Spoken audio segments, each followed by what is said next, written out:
Let's kick this. 2:01 p.m. Thursday, December 14th. Kern Valley Healthcare District Board of Directors meeting. Obviously, we are missing Director Parks at this point. We haven't heard from him, so we're not sure what's happening. He arrives, I'll scoot over there. So he has Give the scars. Yeah. First off, you got approval of agenda, pages 1 through 3. Before we do so, is it okay if we do flag salute and invocation? John, would you do the flag? Yeah. Please place your right hand over your heart if you're military. Units. Pledge allegiance to the flag of the United States of America and to the republic for which it stands, one nation, under God, indivisible, with liberty and justice for all. Catherine. Lord, I just want to come before you and thank you for the opportunity to serve on this board. I think that we all that are here have a commitment to the hospital. And we would like to treat everybody fairly, provide the best care that we can, Lord. I ask that you join us as we continue to go through this building process, Lord, the budget processes, and just be with each one of us that we make the appropriate decision to serve others and to serve you. I ask all these things in your name. Amen. Amen. Parks. All right. Okay. Mission statement is here for all to read. I don't want to take the time to read that if that's okay. But in regards to agenda, did we have any changes to the agendas? Jean, did you get a chance to review the agenda? Yes. Do you have any changes? Good to me. Okay. Yeah, it would look good to me when I looked at it. Mr. Elliott? Fine. Mr. Flagler? Good. You're good? You good? Anyone else see any changes? No? Okay. I get a motion to accept the agenda as presented. I'll make a motion. Can I get a second? Second. Okay, all in favor? Aye. Aye. Okay, thank you. Public comment, this time anyone in the public wishes to be heard on items. Okay, seeing none. Roll on here, forgive me.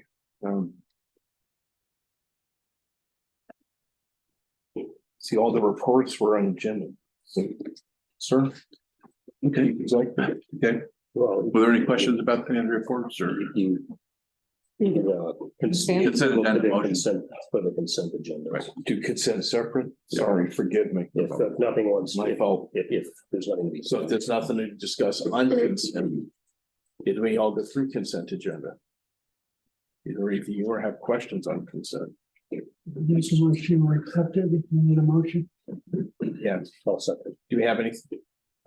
Is everyone okay with it as presented? Yes. Okay, thank you. All in favor? Aye. Aye. Okay, forgive me on that, guys. Oh, You're usually good. yeah. It's one of the- Sir. Okay, we're in the process right now of working on our parity adjustments for the employees. It's something we've always done, and usually it's done mid-year, fiscal year. And so, we're just finalizing those spreadsheets. They're probably about a month behind where we usually have them out in November for implementation in December, but just with everything going on, we weren't sure how that was going to work out. And some of that we were kind of trying to understand how it was going to impact with regards to the minimum wage adjustment that's coming out later this year. And so there's been some changes possibly come down the pike on that, and I'll let you know a little bit. So anyway, we're looking at, yeah. The ones that's not a minimum wage. Yeah. In the past 3 or 4 years, they're behind 8 or 9% behind, even though we're giving them 4%.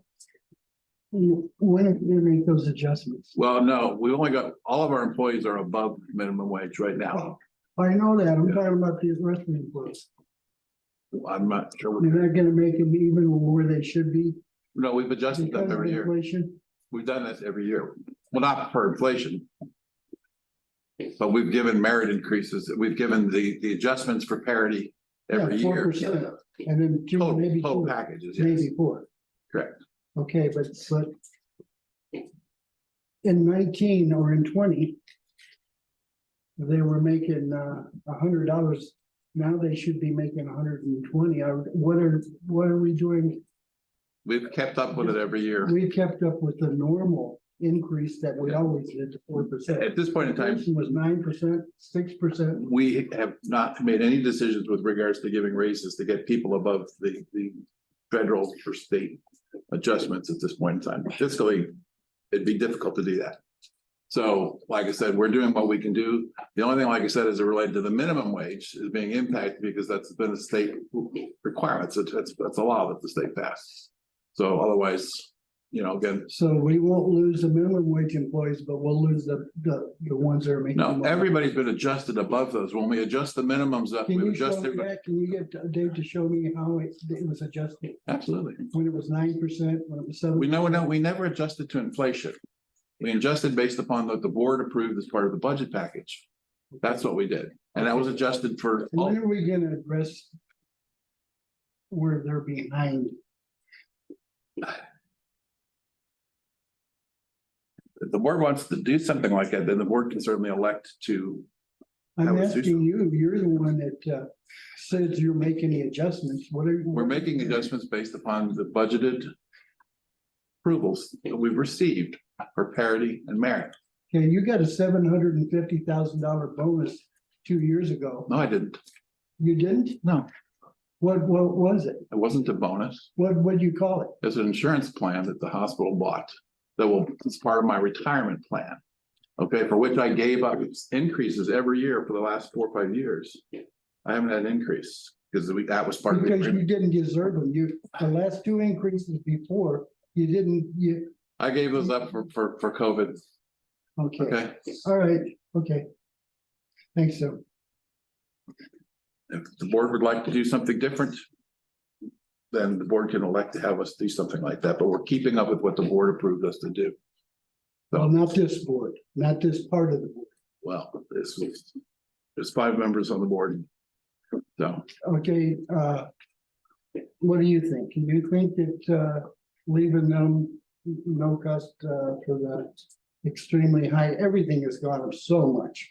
It has, and I also know that we have a whole lot of things on our plate that we need to deal with. And that's just one of many items to attend. Are we dealing with it? and one of the things we gave is $1,500 bonus this year for the employees to help out with some of that. So I mean, we've been attempting to do this thing. Plus, we gave a $500 raise in order to match the state match. Correct. As well. So I mean, we've done things to try and accommodate that. You said we got a lot of other things we're doing, but are we dealing with what I'm talking about? Are we looking at it? Personally, I haven't looked at it, Gene, to be honest with you. I didn't have any issues with where they were currently at and the parodies that were made. My concern for this healthcare district at this time is getting past the construction project, because without that, it's not gonna matter what. they have. You're talking about that 21 million that we've been waiting for a year and maybe wait another year? Okay, I guess that's why there's 5 of us. We're all welcome to our own opinions. That's all. If you wanted to know the numbers this year, we actually, that 800,000 bonus. Dave, forgive me. Can you Okay. let Tim finish his report and then we'll go on to that? Okay. Thank you. Not a problem, thank you. We have hired a new rehab manager and I'm gonna let Mark quickly introduce her. So Lindsay Krusich is the new PT rehab manager. And she's got some really exciting ideas that we're looking at re-energizing the RNA program on the skilled nursing center. She's looking at telehealth visits for physical therapy. She's pretty excited about hitting the ground running. So we're excited to have her on board, and now we're looking for another full-time physical therapist staff person. There you go. Thank you. Thank you. I didn't get to put that in my report because that deal wasn't finalized. So, thank you. Yesterday, we had our Christmas holiday party and our employee awards celebration and handing out the service awards. It was a lot of fun. A lot of boys show up. had a lot of presents to give out. I thank Ross for his help both in serving and Mark and Carrie and the rest of the crew. I was gonna come back and chat with you guys to see whether or not you really agree with that $20 fast food thing, but in light of all that, you guys are busting back there, so I truly appreciate it. Hustling that. But it was a lot of fun, got a lot of great feedback that's come back to the hospital. The employees really appreciated it. I think we hired a ceviche to serve. And while unfortunately they were about 20+ minutes late, food was worth it. So we got a lot of great comments, but yeah, and just, you know, again, it's just some lot of good comments from the employees. Two special recognitions. Wanted to recognize two individuals behind me. Greg was chosen as manager of the year. Heidi was chosen as employee of the year. Yay, congratulations. Both justified. Who selects those people? It's selected by the employees. So it's peer recognition. Yep. Awesome. So, well worth it. And so, the next thing I had was, we're working on an emergency preparedness drill for this coming week. We've got to get one done before the end of the year. The plan, as Bob's put together, is for an active shooter scenario that will go to multiple parts of the hospital and so forth, just for reaction and so forth. So we have to hit all of the various areas of our facilities. So that will be in place. The minimum wage increase, just received word just this week that we found out about it, that apparently when the governor signed the minimum wage bill, apparently he had made a deal with the unions and with members of the legislature that he would come back and negotiate changes to that minimum wage adjustment. At this point in time, we don't know what that's going to be, whether it's going to be a delay, whether it's going to be a reduction, whether it's going to be a it could be anything at this point in time. And apparently the concerns was they knew that it was going to be at least a $4 billion hit to the state for just the state facilities and healthcare workers. And so there's some talk that he may come back and he may only apply to certain categories of employees, such as the nurses or, you know, healthcare personnel or non-healthcare personnel. So at this point in time, we're waiting to see, because that could significantly impact, you know, how we plan for this increase that's supposed to go into effect in June. And there's no idea yet even whether it would go in, or whether they may delay the whole thing to try and figure this whole thing out. So they're supposed to be announcing something sometime soon, but the governor's been in talks with the legislature for a while now, and trying to resolve this somehow so that it won't hit the state so hard. So that we will, like I said, we've been planning on our scenarios and kind of some ideas what we're going to do, but now we got to go back and kind of rethink some of that depending upon what they come up with. So, but we're going to continue to work our strategies in the event that it will go through as passed. So, but we will see. There's hope that obviously it will modify in some respects that'll make it a little easier and less expensive for all of us, not just the state. Just Ridgecrest, just a quick update on what's going on up there. Again, obviously you're aware of the difficulties they've had with closing down their women's health center and their labor and delivery departments and so forth. Or they're in process of doing that. They had the 3-month Warren Act that they had to give the employees notice. Apparently they've announced that through the East Kern Healthcare District, that they're trying to merge. They're going to pick up that zone in that northeast corner of the county as part of that Cal City healthcare district.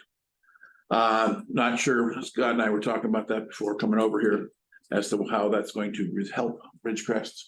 Unless the district has wanted to buy the hospital and make it its own, you know, where it would then be eligible for potentially IGT monies and those kinds of things.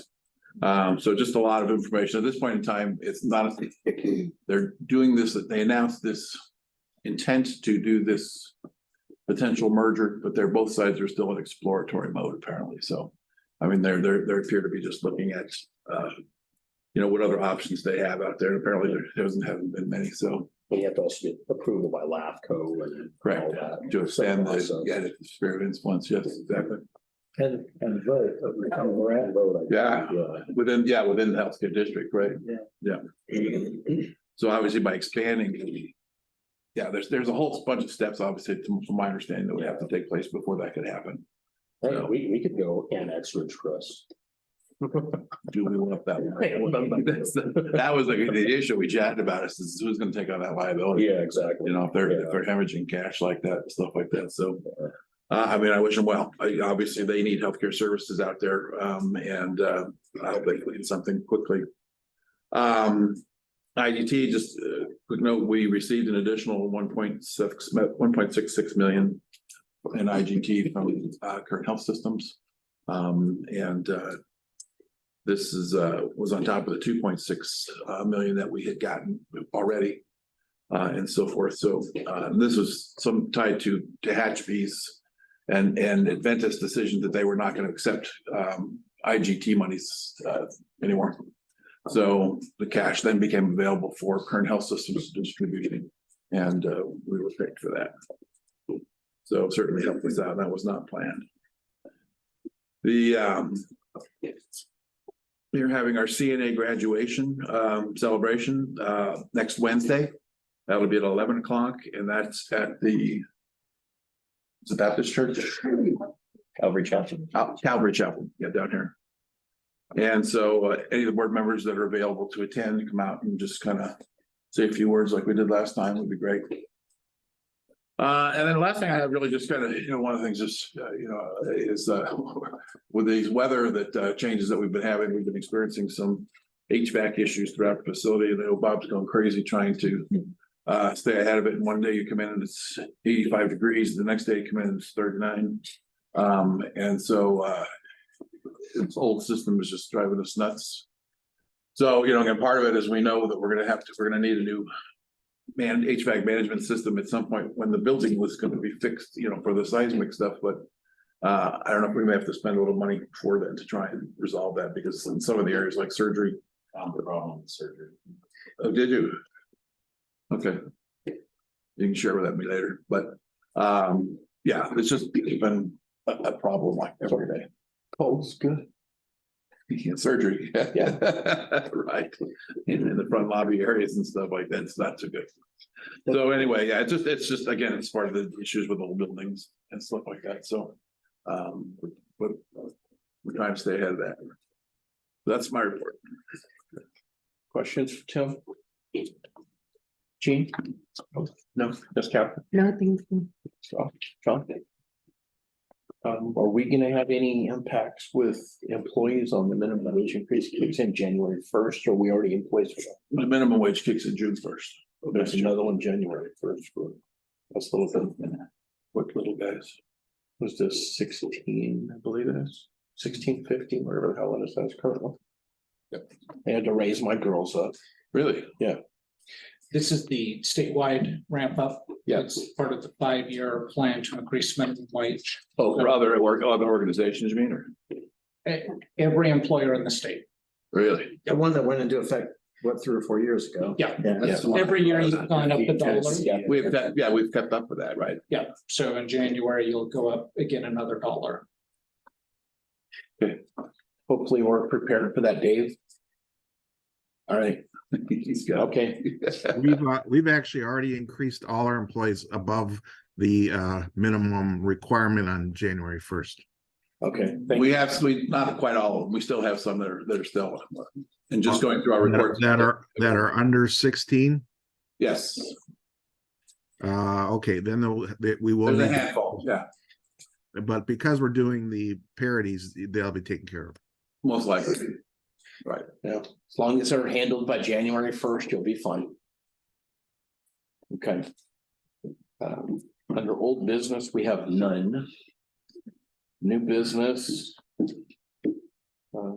Dr. Davis? I passed out the report that I submitted to Current Health Systems. It's basically what's going on with our retention and recruitment. So basically, this kind of goes back a little bit further. So this is about 6 weeks. So in the past 6 weeks, I've interviewed 5 physicians and 3 nurse practitioners and PAs. So the positive part is that one of the nurse practitioners I interviewed offered a position to, she accepted. So she is a women's health nurse practitioner. Her name is Megan Kajawara. She comes highly recommended. She will be able to take care of complete healthcare for women, basically from the time of menses on. So, but she's not just doing gynecologic exams. She's doing complete care for the women.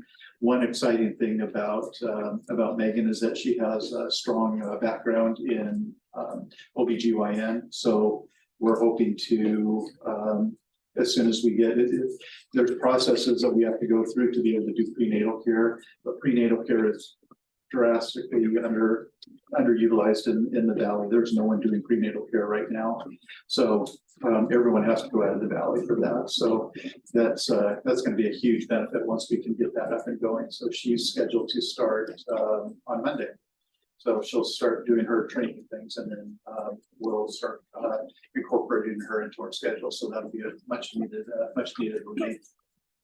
On the physician side, we're at the point that we were going to do 2 on-site interviews. One of them was going to be today. I got a text message last night that this candidate, who was a really strong candidate, seemed to be really interested in our position. He chose to take another position. So unfortunately, we're down to just one. So next Thursday, I'm interviewing another physician who she has 10 years of experience, and she's talking about doing a commuting in and out. So we'll meet with her next week and see how that goes.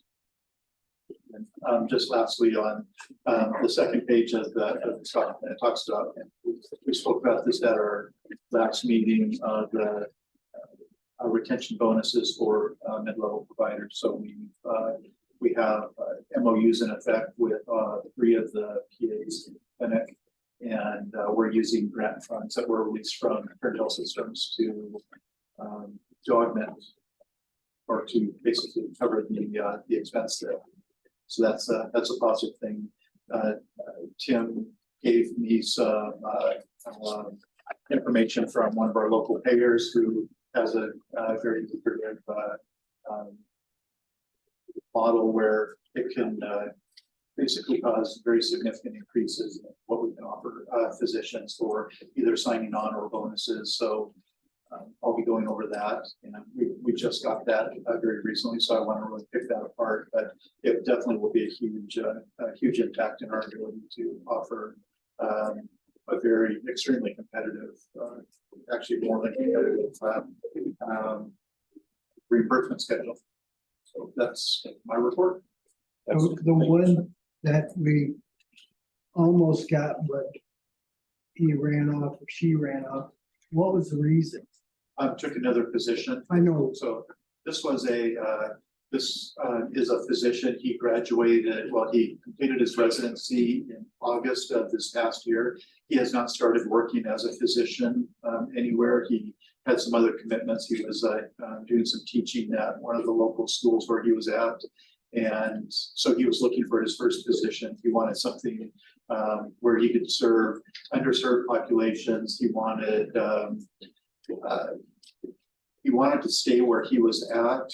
He's about 2 hours from here, and this was something that was going to be a positive thing. He was going to come up a couple weeks ago, but the only time that he could come was at 3 o'clock on a Friday, which I was definitely open to doing. But he decided that he wanted to have a better look at our facility and the community. He thought that would be pressing it too much for time, so we rescheduled it to today.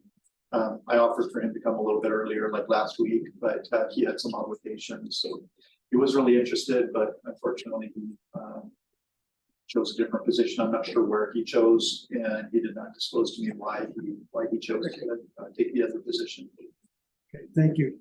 Yeah, I know this morning I was chatting with another CEO. about a similar thing. They actually had a primary care physician that they had brought on, actually had him under contract the day before he was supposed to start. He just called up and said, I decided I'm gonna go someplace else. And so it's just frustrating, the market right now. It's just, I don't know what's going on out there, but it's just, there's tons of options for these people coming out of schools and stuff like that. And, like I said, Greg and I have tried to put together as competitive a package as we can create, so, and like I said, when we did that, I mean, like you said, he got, all of a sudden got people starting to call him about coming out for interviews and stuff like that. So we know it's competitive. It's just getting someone that wants to make the commitment. So. Catherine, do you have any questions for Greg? No, I don't really have a question specifically for anyone, but I just know that, I've known several doctors recently that have signed on for a 3-year contract, and then after they got their first bonus at the end of the first year, out they go. So even if we're putting in all this information and money to try to, for retention, it really doesn't mean anything at the end. I mean, to them, because they've taken their money, but That's the trouble, it's hard. how you structure that, and again, I think this grant thing that Greg was talking about, that we got this potential for this other recruitment money. They really want it structured for at least the longer term agreement. Yeah. So, and those payouts should be structured so that they actually go out further, to keep them on the hook and incentivized. I mean, that doesn't sound very nice, but it's, But what's going on out there? yeah. Historically, with our sign-on bonuses, we split them up into 2 payments. Historically, we paid the first payment after 6 months of employment. The second one was at 1 year. What we found was that it wasn't an effective tool because people are at the point that they want that money upfront, at least part of it. So Yeah. we've changed our bonuses to the first day. So basically, with this new nurse practitioner who's starting, we'll process a check request for half of the bonus that we offered her, and then in 6 months we'll do the other portion.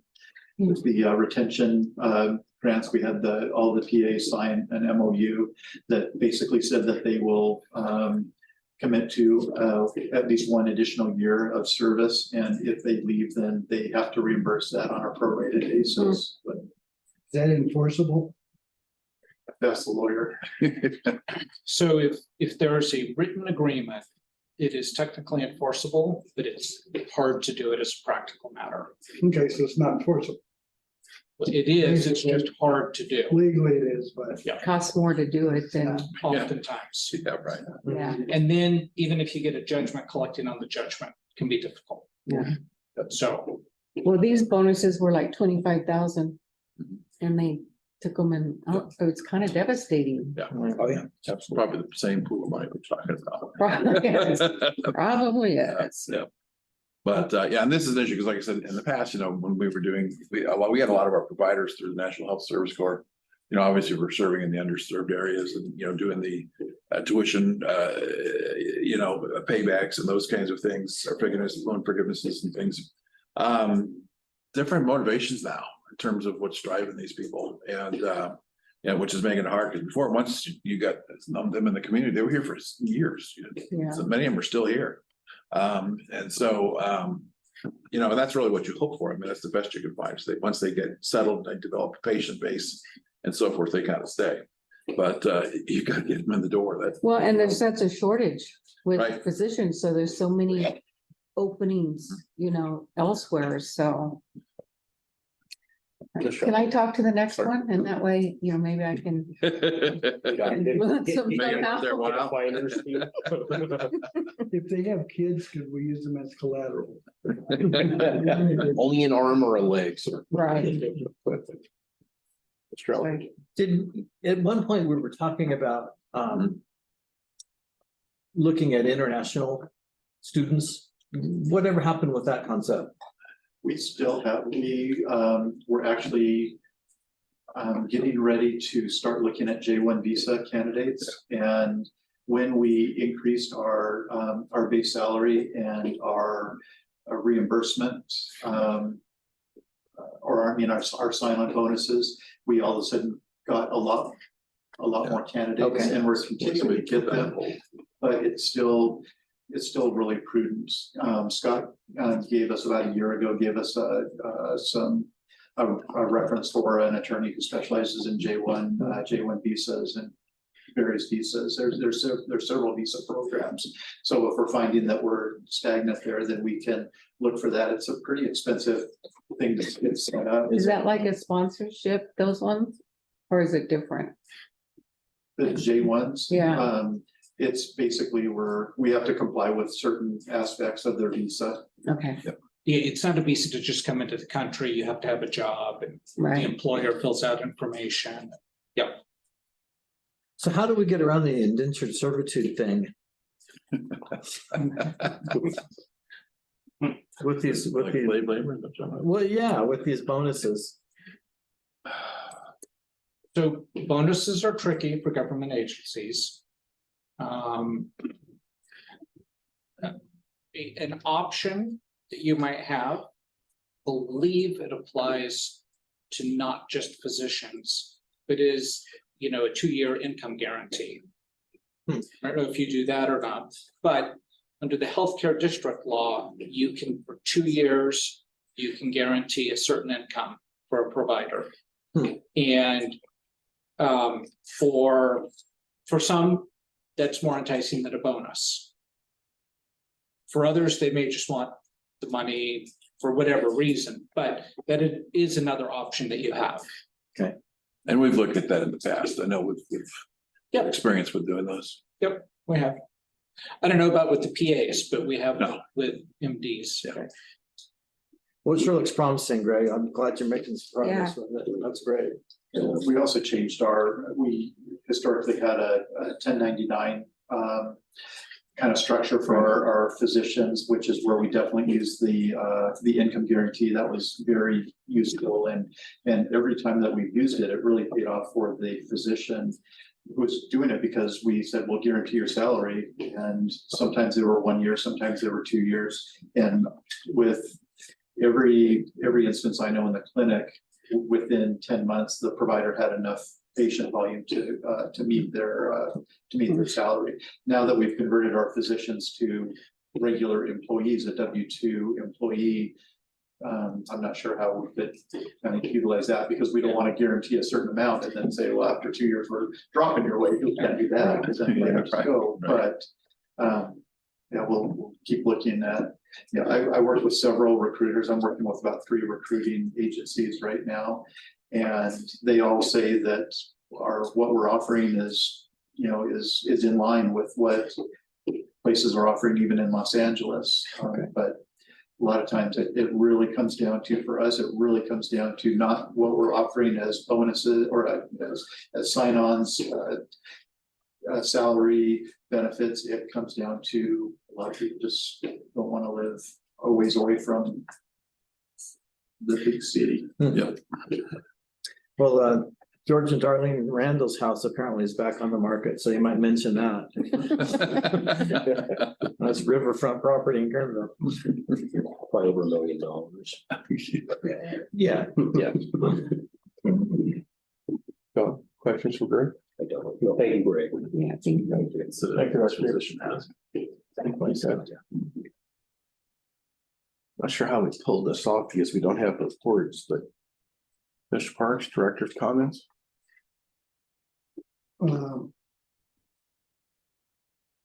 I was raising my voice because I wanted to this time, not because Tim couldn't hear me. Okay. Thank you. I didn't think you were raising it that loud. No, I wasn't. Ms. Catherine? no, I don't have any questions or anything like that, but as far as just a comment would be, I do like having the reports in front of me and reading them before I come, because then it's twofold. It makes the meeting, Smoother. shorter. Oh, it's smoother, I mean, right? And, I think when they're written, I think they're kind of more detailed than us just chatting, so I appreciate those. One thing, can I back up and? Yes, sir. Okay, the demographics were changing. Us old people are dying. The new old people are not coming in. New young people are coming in. They use less medical care as a rule. Have we done any study on or projection on what the need will be? Because it's definitely changing. The internet, Starlinks is changing. There's so much that's changing us. Yeah, I mean, we look at that from budgeting perspectives and so forth. Matter of fact, we just had our board meeting at Current Health System this morning, and those, as Ross can share, that's a ton of information that goes on those trends that are going on with regards to what's happening in the community and so forth, even by certain health plans and so forth. You know, so yeah, I mean, we look at those to the best we can based on our population up here. There's unfortunately not a ton of available data for us to download as to what's happening population wise here in the valley. You know, we're very limited on that. And so so we do the best we can based upon what we know as to new patients that we're seeing coming through, signing up for the clinic and so forth, and through retail pharmacy and those kinds of things. One thing we used to do is Edison. When you sign up for power, they want to know how many people in the family, their ages. You can get from Edison, if you can work with Edison, they can give you a ton of information. Yeah, contact. He's right there. Last term I did, which was like a long time ago, they no longer ask how many people are in the house or the ages. They don't ask that. They don't. Probably don't. I would think there's a lot of women's health needed, pediatricians, OBs, and mental health. Well, this is one of the reasons why, you know, when we talked about our new nurse practitioner coming on board. That's great what Craig was saying. Yeah, we were at first grade, we were really looking for that family practice, but you know, we actually said this might be better for us in some respects. Primarily because, like I said, with what's happened at Ridgecrest and now their women's services going down, what's happened in Bakersfield with the big San Dimas group imploding. You know, so there's obviously a huge need down there. So to the effect that we can develop a women's program here in the valley so that our people don't have to go down there searching would be great. And so that's really kind of what we're going to focus on. Developing that kind of service line. Thank you for. It's certainly consistent with our strategic plan from a couple of years ago, and I'm excited about actually making some progress in that regard. So terrific, good move. The employee appreciation lunch yesterday was a kick. Board members, to the extent possible, attend those things. Not only to show your appreciation for the employees, but it's fun. It's fun to be part of that. Yeah, and what a bunch of great people we have. So proud of our employees. I'm glad to be part of it. And I know you did last time, attend the CNA graduation ceremony. I did.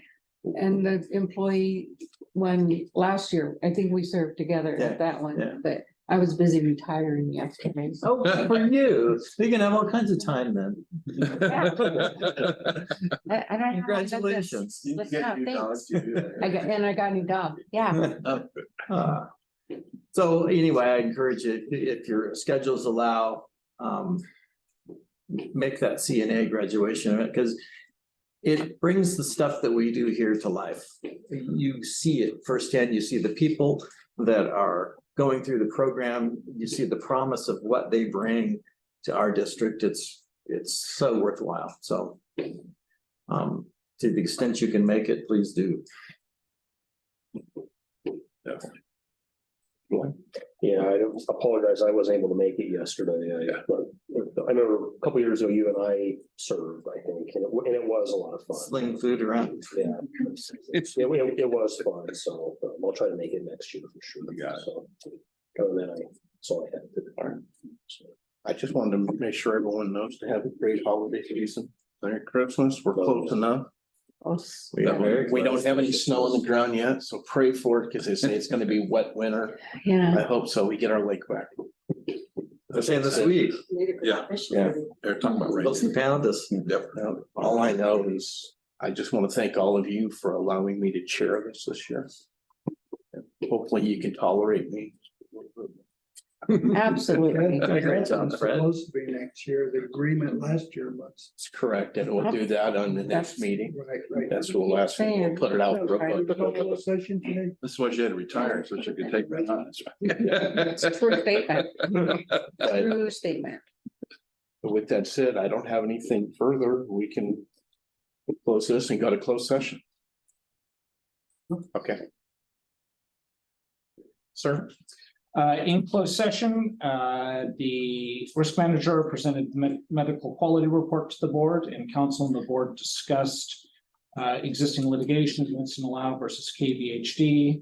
Volcava was not discussed, and staff provided a brief update on Ellis. No other items were discussed and no action was taken. Perfect. Thank you, everybody. We're adjourned. Have a great day and have a great holiday. Yes.